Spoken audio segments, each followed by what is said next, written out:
नमस्कार, आप सुन रहे हैं अमर उजाला काव्य और मैं हूं दीपाली अग्रवाल। युद्ध की विभीषिका कितनी ज़्यादा खतरनाक होती है, ये 15 साल की उस बच्ची की डायरी से जानिए, जो नाजियों के द्वारा किए जाने वाले अत्याचारों से बचकर, छुपकर डायरी लिखा करती थी। जानिए कि उसके कितने सपने अधूरे रह गए जब उसको 15 साल की उम्र में मार दिया गया। उसकी डायरी, जिसको वो किटी कहकर पुकारती थी, उसका एक अंश। मेरी प्यारी किटी, काफी समय से पता नहीं क्यों मैं अपने स्कूल के होमवर्क को लेकर परेशान रहती थी। युद्ध की समाप्ति तो परी कथा की तरह लगने लगी है। अगर सितंबर तक युद्ध समाप्त नहीं हुआ तो मैं स्कूल नहीं जाऊंगी, क्योंकि मैं 2 साल पीछे नहीं होना चाहती। पीटर ने मेरे दिन बना दिए हैं, किसी और ने नहीं, पीटर ने। शनिवार की रात तक सपने और ख्याल थे, जब मुझे बहुत बुरा लग रहा था। यह सब बड़ा भयानक था। जब मैं पीटर के साथ थी तो मेरे आंसू रुके रहते थे। फोन डोन के साथ लेमन पंच पीते हुए खुलकर हंस रही थी। लेकिन जैसे ही मैं अकेली हुई, समझ गई कि आंखें फाड़ कर रोने वाली हूं। मैं अपनी नाइटी में फर्श पर बैठ गई और भक्तिभाव से प्रार्थना में लग गई। फिर मैंने अपने घुटनों को छाती से सटा लिया, अपना सिर बाहों में गड़ाकर वहीं नंगे फर्श पर बैठकर रोने लगी। जब बड़े जोर से हिचकी उठी तो मैं जमीन पर लेट गई। मैंने अपने आंसुओं को रोका, क्योंकि मैं नहीं चाहती थी कि बगल के कमरे में कोई सुन ले।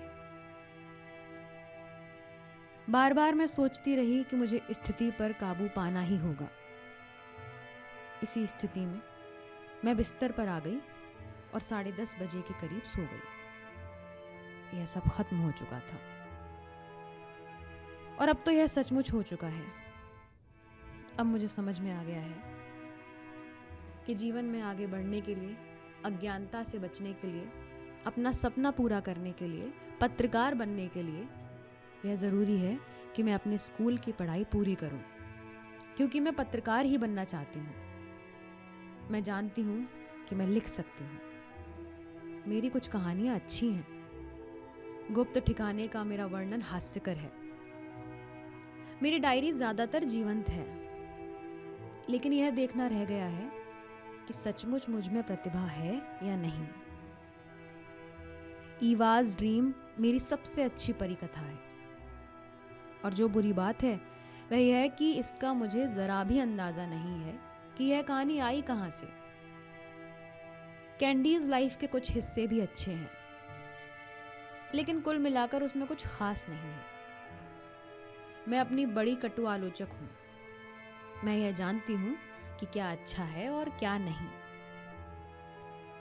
जब तक तुम खुद नहीं लिखो, पता नहीं चल सकता कि यह कितना आनंददायक होता है। मैं अक्सर इस बात का रोना रोती रहती थी कि मैं नहीं लिख सकती, लेकिन अब मुझे इस बात की बड़ी खुशी होती है कि कम से कम मैं लिख सकती हूँ। और अगर मेरे अंदर किताब या समाचार पत्रों में लेख लिखने की क्षमता नहीं है, तो मैं अपने लिए तो हमेशा लिख ही सकती हूँ। लेकिन मैं इससे ज़्यादा हासिल करना चाहती हूँ। मैं माँ, मिसेस फॉन्डॉन या अन्य औरतों जैसा जीवन जीने के बारे में सोच भी नहीं सकती, जो अपना काम करती रह जाती हैं और भुला दी जाती हैं। मेरे पास पति और बच्चे के अलावा भी कुछ होना चाहिए, जिसके लिए मैं अपने आप को समर्पित कर सकूं। मैं इस तरह का जीवन नहीं जीना चाहती जैसा कि ज्यादातर लोग जीते हैं। मैं एक ऐसा जीवन जीना चाहती हूँ जिससे दूसरे लोगों को फायदा हो, उनको भी जिनसे मैं नहीं मिली।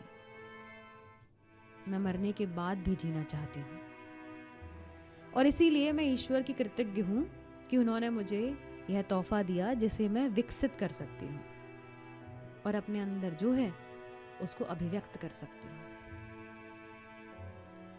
जब मैं लिखती हूँ तो किसी की परवाह नहीं करती हूँ। मेरे दुख भाग जाते हैं, उत्साह जग जाता है। लेकिन बड़ा सवाल यह है कि क्या मैं कभी कुछ ऐसा लिख पाऊंगी जो महान हो? क्या मैं कभी पत्रकार या लेखक बन पाऊंगी? मैं इसकी बहुत ज़्यादा उम्मीद करती हूँ, क्योंकि लेखन मुझे यह आज़ादी देता है कि मैं उसमें कुछ भी दर्ज कर सकूं, अपने सारे ख्याल, अपने सारे सपने। मैंने कैंडीज लाइफ पर काफ़ी समय से कोई काम नहीं किया है। मेरे ख्याल से मैंने लिखा तो ठीक है, लेकिन कहानी बन नहीं पाई है। मैं शायद इसे कभी पूरा न कर पाऊं और इसे कचरे या आग के हवाले कर दूं। यह सोचना वैसे तो बड़ा बुरा लगता है, लेकिन मैं अपने आप से कहती हूँ 14 साल की उम्र में इतने कम अनुभव की बदौलत पर आप दर्शन तो नहीं ही लिख सकते।